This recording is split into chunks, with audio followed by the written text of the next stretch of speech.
नमस्कार मंडळी, स्वागत आहे आपलं न्यू ब्लॉगमध्ये.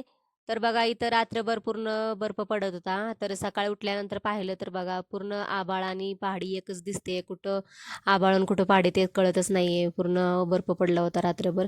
तर आता सकाळी बंद झाला होता पडायचा.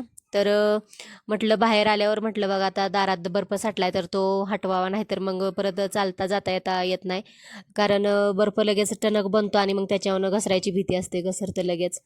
तर मग म्हटलं चला ते बर्फ हटवायचं जे असतंय ते आणावं, म्हटलं मग ते घेऊन आले मी आणि बर्फ हटवायला घेतलं. तर माझ्याच्याने काही एवढं बर्फ हटवलं जात नव्हता, तरी पण मी प्रयत्न करत होते हटवायचा, बर्फ व्यवस्थित हटवला.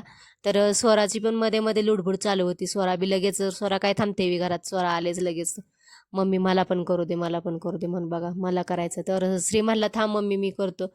तर माझ्यापेक्षा स्त्रीला व्यवस्थित जमत होतं. तर बघा इकडे टंकीवर बर्फ साठलाय तर स्वराचा खेळ चालूच असतो. असा बर्फ दिसला की तिला खेळायला आवडतं, मग परत तिचे हात दुखतात. आणि श्री बघा माझ्यापेक्षा छान हटवतोय बर्फ, व्यवस्थित हटवून काढतोय बर्फ. स्वराचा काय खेळ असतोच नेहमी, बर्फ दिसला की खेळायला पळते. बघा श्री कसा एकदम व्यवस्थित काढतोय हटवून बर्फ. तो मला सांगत होता मम्मी असं धर तसं धर. तर इथं बघा किचन गार्डन होतं मग मी केलेलं पहिलं, ते वांग्याची झाडं बिडं आहे ते बघा, ती सगळी सुकून गेली. ते आता तिथं बी बर्फ पडलाय. तर तो बर्फ हटवल्यानंतर परत झाडून जे कण राहिलं होतं ना बर्फाचं, ते पूर्ण झाडून घेतलं. नाहीतर पूर्ण जमा होतं आणि लगेच मग चालताना इकडं तिकडं मग लगेच हे होतंय, घसरतंय.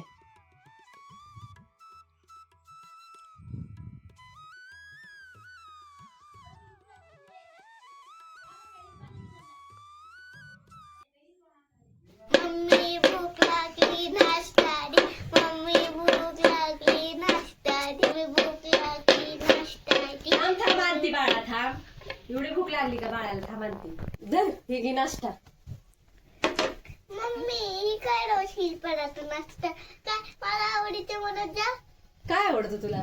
मोमोज, पाणीपुरी, आईस्क्रीम, अजून चाऊमिन, नूडल्स, पास्ता, मॅगी, तुझी तर लयच मोठी लिस्ट आहे. तुला सगळं जंक फूडच आवडतंय, तुला असलं आवडत नाही? स्प्रिंकल चिप्स, कुरकुरे, ती नाश्त्याला खाते का बाळा? लॉलीपॉप. ती खाते का नाश्त्याला? नाही. ही खायचं असतं, ही हेल्दी असतं ना. हा, खाऊन सांग कसं झालंय बघ पराठा. छान. छान आहे ना? खावा. कोण खेळते?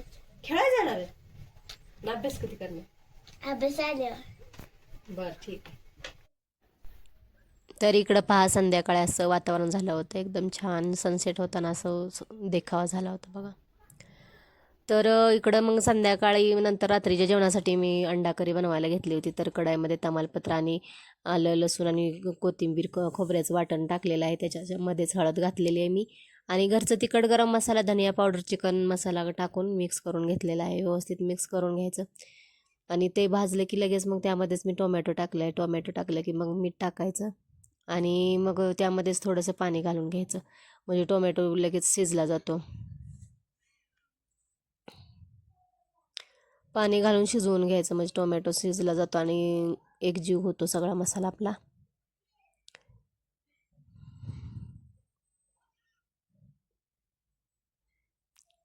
मग पाणी घातल्यानंतर एक वाफ काढून घेतली बघा, मसाला इथं शिजलेला आहे. तर मी अंडे घेतलेले आहेत, हे अंड्याला कट लावलेला आहे मी, अंड्याला कट लावून घेतलेला आहे. मग अंडे पण परतून घ्यायचे, त्या मसाल्यामध्येच परतून घेतलेले आहेत. अंडे परतून झालेले आहेत बघा. इथं अंडे परतून झाले की मग अर्ध्या तांब्यापेक्षा जास्त थोडंसं पाणी घातलेलं आहे मी. इथं मी तिघांसाठीच भाजी बनवत होते म्हणून मी थोडेच अंडे घेतलेले आहेत ते. तर बघा आपली भाजी शिजलेली आहे, एकदम छान तर्री आलेले भाजीला. मग शेवटी कोथिंबीर घालून घेतली. तर चला मंडळी, कसा वाटला आजचा ब्लॉग?